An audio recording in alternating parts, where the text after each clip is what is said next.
بسم اللہ الرحمن الرحیم السلام علیکم۔ آج کے اس نئے ولاگ کے ساتھ ہم آپ کی خدمت میں حاضر ہیں۔ آج کے اس ولاگ میں ہم ایک ایسے ایونٹ پہ بات کرنے جا رہے ہیں کہ جس ایونٹ میں پوری دنیا کی توجہ یکسر بدل کر رکھتے ہیں۔ اور یہ ایونٹ نہ صرف دو فریقین دو ملکوں کے درمیان تناؤ کشیدگی اور جنگ کی صورتحال اختیار کر چکا ہے، بلکہ دنیا کا ایک جیوگرافیکل ایسپیکٹ چینج ہونے جا رہا ہے، کیونکہ دو ایسے ممالک جو نیوکلیر پاور ہیں، جن کے پاس ایٹم بم ہے، ان کے درمیان اس کشیدگی اور اس تناؤ کی وجہ سے پالیٹکس، اکانومی، ہر اسپیکٹ سے چینجز نظر آئیں گے۔ ہم بات کر رہے ہیں پاکستان اور انڈیا کے درمیان اس کشیدگی کے بارے میں کہ جس کی ابتدا پہلگام واقعے سے ہوئی تھی۔ اب اس بلاگ کے اندر ہم بہت سے اسپیکٹ پہ بات کریں گے۔ سب سے پہلے ریسنٹلی ایک ہونے والا واقعہ ہے جس نے اس تمام تر کشیدگی کو جنم دیا۔ پھر اس کے بعد ایک ملک کی طرف سے مس ہینڈل کیا گیا واقعہ، کس طرح سے مس ہینڈل کیا گیا، بغیر ثبوت بغیر شواہد کے پاکستان پہ الزام لگایا گیا، اور بات اس حد تک بڑی کہ پچھلے 48 گھنٹوں کے اندر جو کچھ بھی ہوا وہ ہمارے اور آپ کے سامنے ہے۔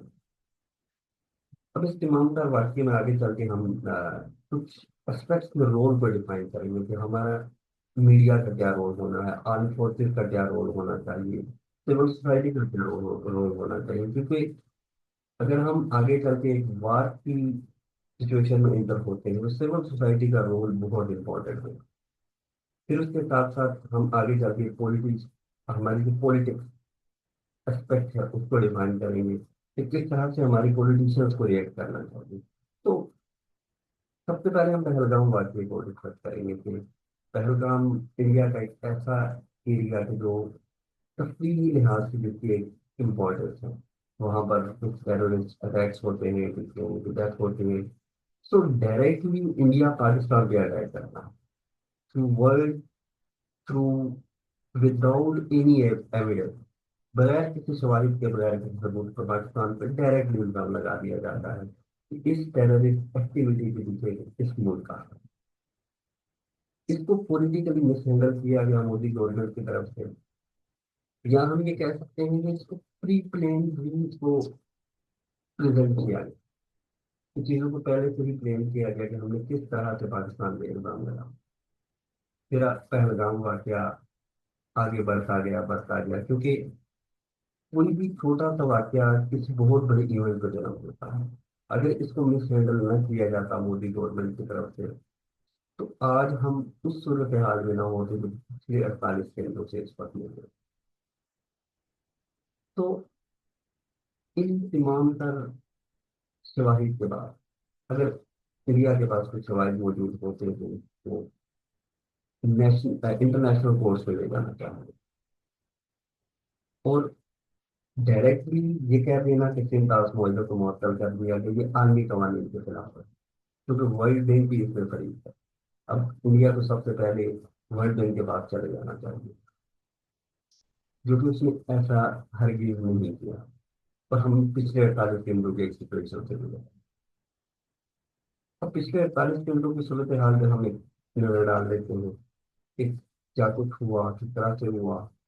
اب 6 اور 7 میں کی درمیانی طبقہ جس طرح سے انڈیا کی طرف سے ایک اٹیک کیا گیا پاکستان کے مور دین 8 لوکیشن پہ اٹیک کیے گئے، اس میں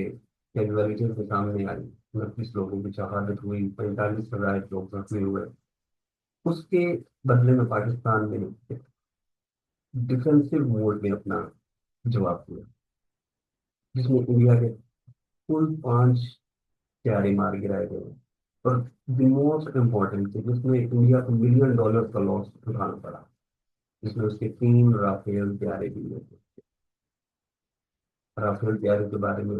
پوری دنیا بہت اچھے سے جانتی ہے کہ these are best fighter jet in the world.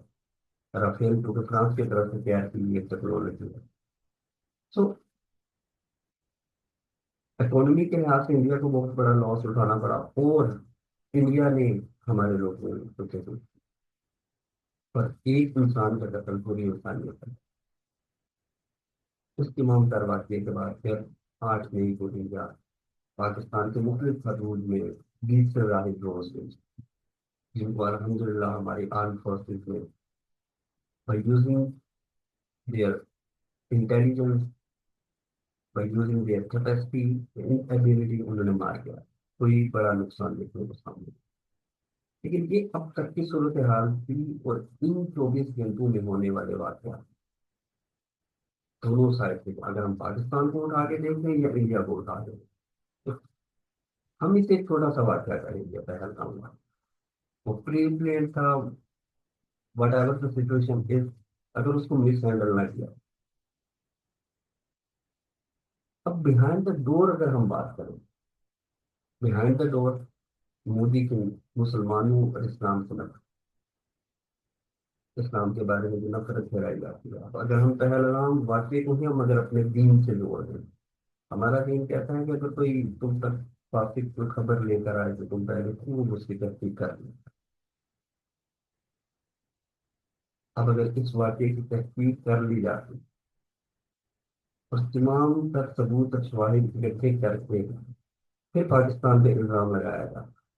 یہ کہا جاتا کہ اس واقعے کو سر انجام دینے میں پاکستان کا ہاتھ، تو بات اسی حد تک قابل قبول تھی۔ مگر بغیر ثبوت، بغیر شواہد کی یہ سب کچھ کیا۔ اس کے ساتھ ساتھ بہائنڈ دا ڈور ایک اور صورتحال بھی نظر آتی ہے کہ اب چونکہ نو ڈاؤٹ کہ انڈیا کو بیٹل پہ اسرائیل سپورٹ کرا، اگر اسرائیلی ڈرونز پاکستان میں آ رہے ہیں اور ان کو مار گرایا جا رہا ہے، سو اٹ مینس کہ اسرائیل سپورٹ کر رہا، اور اسرائیل کی یہ سپورٹ اس بات کا واضح ثبوت ہے کہ اسرائیل اپنی طرف سے دنیا کا توجہ ہٹا کے وہ پاکستان اور انڈیا کی طرف لانا چاہتے ہیں، اور وہ اپنے مقاصد کو حاصل کرتا ہے۔ یہ بہائنڈ دا ڈور جو پاسبلٹی ہے، لیکن جو ریالٹی میں جو چیزیں ہیں، ہم نے کیا کرنا ہے، سب سے پہلے ہمارے پولیٹیشنس کو لیڈر ایک لیڈر کی طرح بہیو کرنا ہے۔ جس طرح سے میں ایک ایگزامپل دوں گا کہ DDISPR کی ایک پریس کانفرنس، ایک بریو کانفرنس تھی، پتہ چلا ایک دنیا کو میسج دیا گیا کہ اس آرم فورسز کو وہ شخص ریپرزینٹ کر رہا ہے کہ جس کے بہائنڈ ایک مینٹیلٹی ہے، لوگ جذبے سے بھرپور ہیں، وہ اپنا دفاع کرنا چاہتے ہیں، اپنی قوم کا، اپنے ملک کا دفاع کرنا چاہتے ہیں، وہ گھبرائے ہوئے ہیں، وہ جرت مند تھے، اور وہ دلیری سے اس جنگ کا مقابلہ کرنے کے لیے۔ اسی طرح ہمارے پولیٹیشینس کو بہت گریٹفلی آگے ہم، اس طرح سے کہا جاتا ہے کہ عادتیں نسلوں کا بتا دیتے ہیں، ایسے ہی الفاظ ہماری ذہنیت، ہماری مینٹلٹی کیا کافی ہے۔ اس کے بعد نو ڈاؤٹ ہم آرم فورسز کی کوئی بات کرنے کی ضرورت نہیں ہے، جس طرح سے ہماری آرم فورسز پچھلے 48 گھنٹوں سے اس خطرتیت کا سامنا کر رہی ہیں، اس کا منہ توڑ جواب دے رہی ہیں، ان کی قابلیت سے کوئی شک نہ کبھی تھا، نہ ہے، نہ انشاءاللہ کبھی ہے۔ قوم فوج کے ساتھ کری ہے، اپنی آرم فورسز کے ساتھ کری ہے، اب اس کا واضح ثبوت پچھلے 48 گھنٹوں میں دشمن کو بھی مل چکا۔ اب جو مین فیکٹر ہے ہماری سول سوسائٹی، ہماری سول سوسائٹی کے لیے کچھ میسیجز ہیں جس کو فالو کرنا ہوگا۔ سب سے پہلے کیا سارے سے کرو، پہلے بھی جیسا کہ ڈسکس کیا کہ ہمارا دین ہمیں بتاتا ہے کہ کوئی بھی خاص کوئی خبر لے کر آئے تو پہلے خوب اس کی تحقیق کریں۔ سوشل میڈیا آج کا سب سے بڑا ہے، سوشل میڈیا میں کیا خرائیوں اور جھوٹی افواہوں سے پڑھ گئی، کوئی ایسی خبر سوشل میڈیا پہ نہ چلائیں جس کا واضح ثبوت موجود نہ ہو، اور صرف DDISPR کی ویب سائٹ اور ان کی پریس کانفرنس سے آنے والی خبر پہ ہی یقین کریں، باقی آنے والی تمام تر افواہیں through social media, through print media, through digital media, کسی بھی خبر پہ یقین نہ، وہ خبر جھوٹی بھی ہو۔ تو اس کا سب سے بہترین حال اس وقت قوم کے لیے ملی ہے کہ اپنی نگاہ صرف اور صرف ایک نقطے پر مرکز،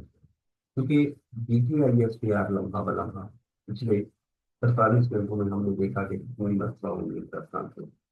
اور وہ تمام در صورتحال کو واضح کر رہی ہے۔ تو صرف اور صرف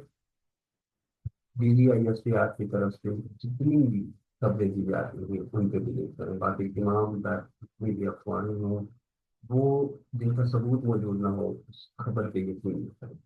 اس طرح سے آج ڈرونز پاکستان میں بیچے گئے، تو یہ بہت سے لوگوں کی طرف سے یہ بھی سننے کو ملا کہ انڈیا نے پاکستان کو جنگ چلا ایسا کچھ نہیں۔ تو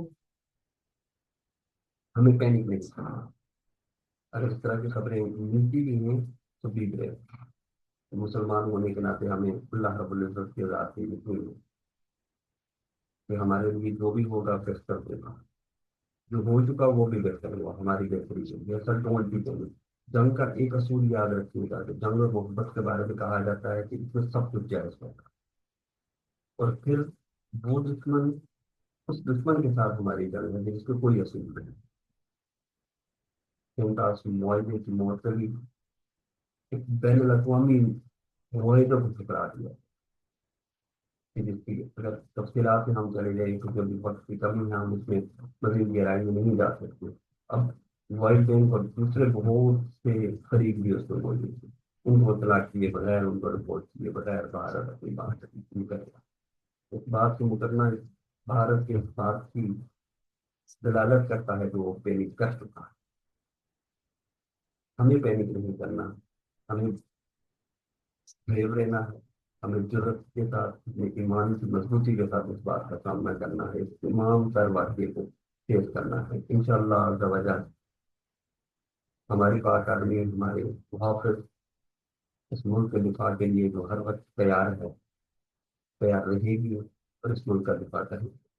اب مسلمان ہونے کے ناطے ہمیں احادیث کے مطابق ایک بات پر ہمارا مکمل یقین ہے کہ غزوہ ہند ہونا ہے، اور احادیث کے مطابق آقا علیہ الصلوۃ والسلام مشرق کی طرف منہ کر کے یہ فرمایا تھا، جس حدیث کی تشریح میں یہ آتا ہے، اور وہ مشرق کا علاقہ یہ ہمارا پاکستان مل ہے، اور اس کی وجوہات سے تشریح یہ ہے کہ صرف واحد یہ ملک پاکستان ہے جو اسلام کو مانتا ہے، اور اس کے بننے کے تمام محرکات کو اگر ہم دیکھ لیں تو ہمیں یہ واضح ہوتا ہے کہ غزوہ ہند میں یقیناً نہیں، ہمیں اپنی نسل کو غزوہ ہند کے لیے بھی تیار، اور غزوہ ہند کے بارے میں ایک اہم پہلو ہے جس کے بارے میں فرمایا گیا کہ اس غزوے میں شہید ہونے والوں کا مقام اور مرتبہ غزوہ بدر کے شہداء سے برابر ہے۔ تو ہمیں اللہ کی طرف سے ایک بہت بڑی نعمت ہے ہمارے، اگر خالد بن ولید کتنے غزوات لڑے اور یہی خواہش کی کہ میری وہ میدان کے طرف، تو وہ خالد بن ولید کے جن کا مقام اور مرتبہ کسی جگہ کا چھپا نہیں۔ تو اگر یہ سعادت اگر اللہ پاک ہمیں عطا فرما رہا تو ہمیں کرنے کی کوئی ضرورت نہیں ہے۔ شہادت کا مرتبہ وہ مرتبہ ہے کہ اس کی بھی ضرورت قیامت کی خواہش کرے گا تو دوبارہ دنیا میں جائے، اور پھر وہ لطف، وہ مزہ اور وہ اللہ کی قربت دوبارہ حاصل کرے۔ تو ہمیں خود کو اور اپنی آنے والی نسلوں کو بھی غزوہ ہند کے لیے تیار کرنا۔ اس کے لیے ہمیں ایک یونائٹ رہنا ہوگا، ہمیں متحد رہنا ہوگا۔ ہمارے قائد نے بھی ایک ہی فارمولا ہمیں بتا دیا تھا کہ یونٹی فیتھ اینڈ ڈسپلن، کہ ہم اگر متحد رہیں گے، ہم اگر ڈسپلن کے ساتھ رہیں گے، اگر ہم اپنے ایمان کو تر و تازہ رکھیں تو کامیابی ہماری بھی ہے۔ اللہ رب العزت ہماری افواج پاکستان کو ملک کی مکمل طور پر حفاظت کرنے کی توفیق عطا فرمائے۔ پاکستان زندہ باد، آرم فورسز پائندہ۔